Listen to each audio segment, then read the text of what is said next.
Hello guys, स्वागत है आप सब लोगों का। आज जो है हम पार्ट 5 में पढ़ेंगे टाइप्स ऑफ डिमांड। ठीक है। इससे पहले जो है हमने जाना कि डिमांड क्या होती है, लॉ ऑफ डिमांड क्या है, क्या हमारे डिमांड के अजम्पशन है, क्या हमारे डिमांड के एक्सेप्शंस है। अब हम जानेंगे कि जो डिमांड होती है वो कितने प्रकार की होती है, टाइप्स ऑफ डिमांड।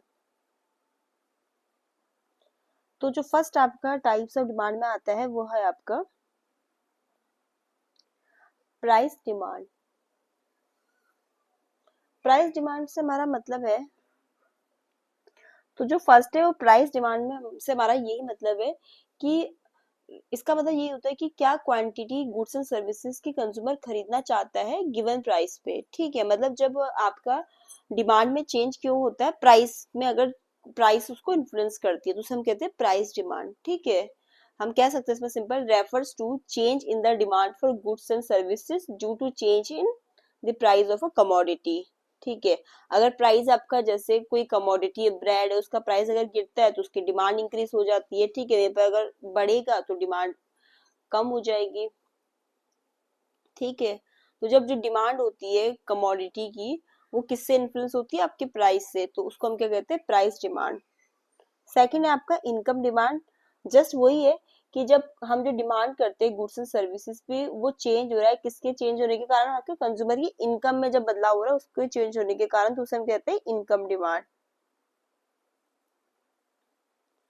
तो इनकम डिमांड में हम कह सकते हैं refers to change in the demand for goods and services due to change in consumer income.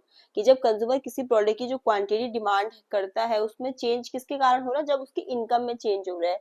ठीक है, हो सकता है कि अब कंज्यूमर की इनकम इंक्रीज हुई तो उस चीज की डिमांड ज्यादा कर ले क्योंकि उस चीज को अफोर्ड कर सकता हो। ठीक है, तो वो होती है आपकी इनकम डिमांड। जैसे मैंने आपको बताया था उसमें कि जैसे जो नॉर्मल गुड्स होते हैं तो उनके केस में क्या होगा कि अगर कंज्यूमर की इनकम बढ़ जाती है तो उसकी डिमांड क्या होगा, इंक्रीज होगी। बट मैंने ये भी बताया था कि इंफीरियर गुड्स के केस में क्या होगा कि अगर उसकी इनकम बढ़ती है तो जो डिमांड होगा वो इंफीरियर गुड्स की वो क्या करेगा, कम कर देगा। ठीक है, क्योंकि अब वो लो क्वालिटी इंफीरियर गुड्स आपके वो होते हैं ना, लो क्वालिटी के फूड आइटम्स होते हैं।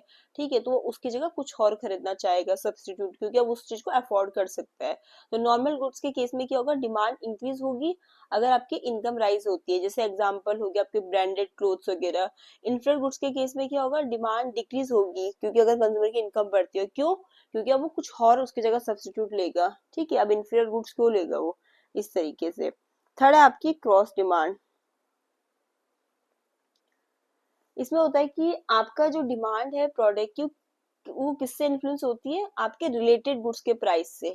ठीक है, रिलेटेड गुड्स में आपके कौन से गुड्स आ जाते हैं, सब्स्टिट्यूट गुड्स और कॉम्प्लीमेंट्री गुड्स आते हैं। ठीक है, अगर क्या बोलते हैं कोई एक कमोडिटी हम कंज्यूम करते हैं, उसका प्राइस बढ़ गया है तो हम क्या सोचेंगे कि उसका सब्स्टिट्यूट ले लिया, अगर उसको सब्स्टिट्यूट का प्राइस कम होगा।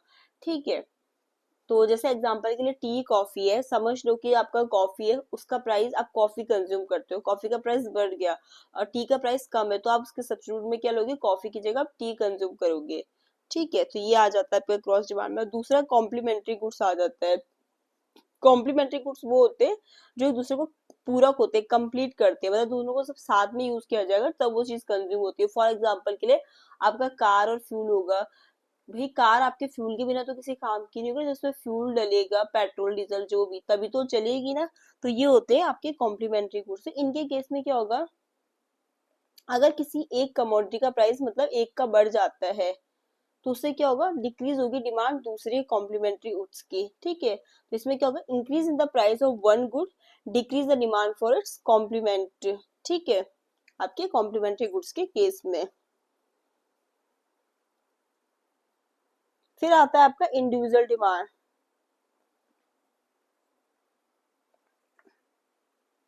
तो जैसे इंडिविजुअल डिमांड हमें नाम से ही समझ में आ रहा है कि इसमें जो डिमांड की जा रही है गुड्स एंड सर्विसेज किसके द्वारा की जा रही है, सिंगल कंज्यूमर के द्वारा एक डिफरेंट प्राइसेस पे। ठीक है, दूसरे कहते हैं individual demand, means demand by a single consumer for a goods and services at different prices. तो वो क्या होती है, इंडिविजुअल डिमांड, जहां पर जो है गुड्स एंड सर्विसेज की जो क्वांटिटी डिमांड किसके द्वारा की जा रही है, सिंगल कंज्यूमर के द्वारा अलग अलग प्राइसेस पे। एग्जांपल के लिए ले लो कि आपकी पर्सनल डिमांड है कि आप टी पीते हो हर हफ्ते या डेली पीते हो जो भी ना, तो इस तरीके से उसे कहते हैं इंडिविजुअल डिमांड।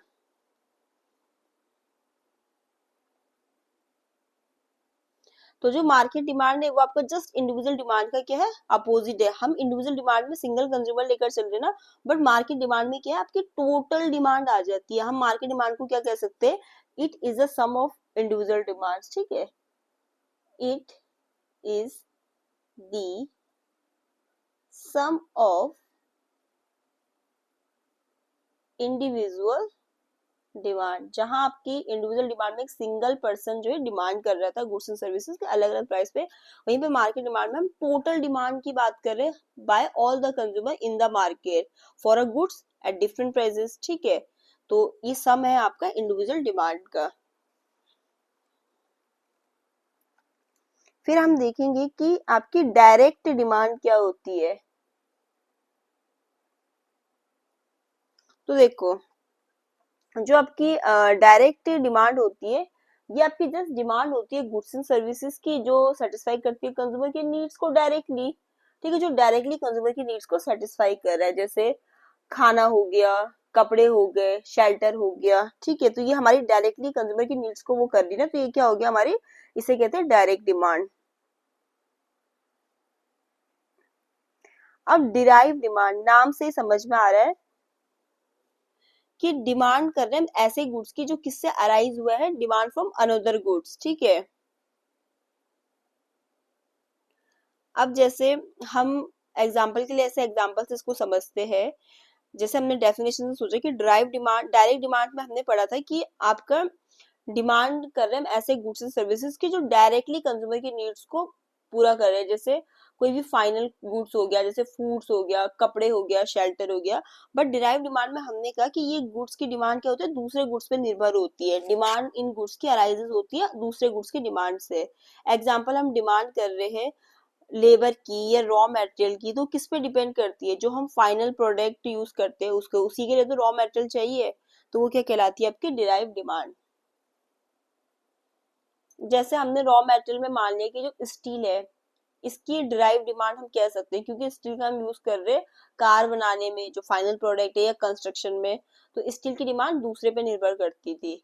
तो आपका जो स्टील की डिमांड है वो क्या कहलाएगा, आपका डिराइव डिमांड, क्योंकि ये आपके कार जो हम फाइनल गुड्स यूज कर रहे हैं उसके डिमांड पर निर्भर है, या कंस्ट्रक्शन के लिए यूज किया जा रहा है, ठीक है। फिर हम पढ़ते हैं कि ज्वाइंट डिमांड क्या होती है।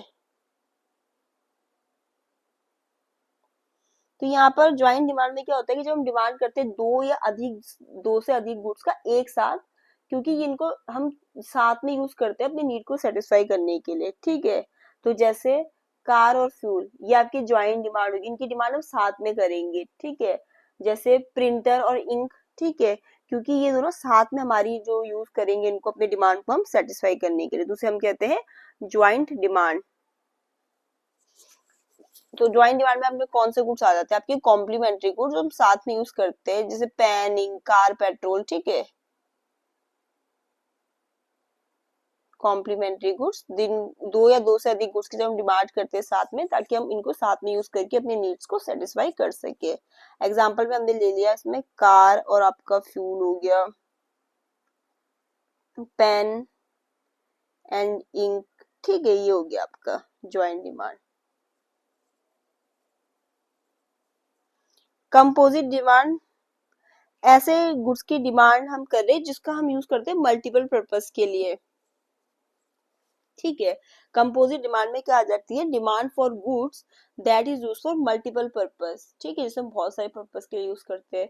एग्जाम्पल के लिए मिल्क ले लो, आप मिल्क को पीने के लिए यूज कर रहे हैं, चाय बनाने के लिए यूज कर रहे हैं, उससे आपकी मिठाइयाँ बन रही है, दही बन रहा है, पनीर बन रहा है, ठीक है। तो जो मिल्क है उसकी कंपोजिट डिमांड है, क्योंकि वो बहुत सारे पर्पस के लिए यूज हो रहा है। इसी तरीके से इलेक्ट्रिसिटी ले लो, आपको लाइटिंग के लिए चाहिए, इंडस्ट्रीज में चाहिए, हीटिंग के लिए चाहिए, एग्रीकल्चर में चाहिए, तो उसकी डिमांड कैसी होगी, कंपोजिट डिमांड हो गई, ठीक है।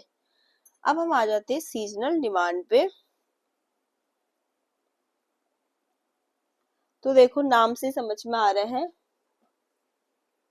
कि डिमांड कर रहे हैं ऐसे गुड्स एंड सर्विसेज की जिनकी डिमांड फ्लक्चुएट्स होती है किसके साथ, जैसे जैसे आपका सीजन या वो स्पेसिफिक टाइम आता है उसके साथ। तो सीजनल डिमांड में क्या आ गया, demand for goods and services that fluctuates with season और स्पेसिफिक टाइम। ठीक है, तो एग्जाम्पल के लिए जैसे आपके वुलन क्लोथ्स की डिमांड कब होगी, अब गर्मियों में तो हम करेंगे नहीं ना, जो वुलन क्लोथ्स हो गए, स्वेटर हो गया, टोपी होगी, सॉक्स हो गए, जो भी वुलन क्लोथ्स हो गए, इनकी डिमांड कब होगी, विंटर में होगी। इसी तरीके से आपके आइसक्रीम्स हो गया, कोल्ड ड्रिंक हो गया, या दही वगैरह हो गया, जूसेस वगैरह हो गए, ठीक है, इनकी डिमांड ज्यादा कब होगी, समर में होगी। ठीक है, तो ये क्या कहलाएंगे, सीजनल डिमांड। तो ये आज की वीडियो में इतना ही। वीडियो पसंद आए तो लाइक शेयर सब्सक्राइब जरूर करें। Thanks for watching video.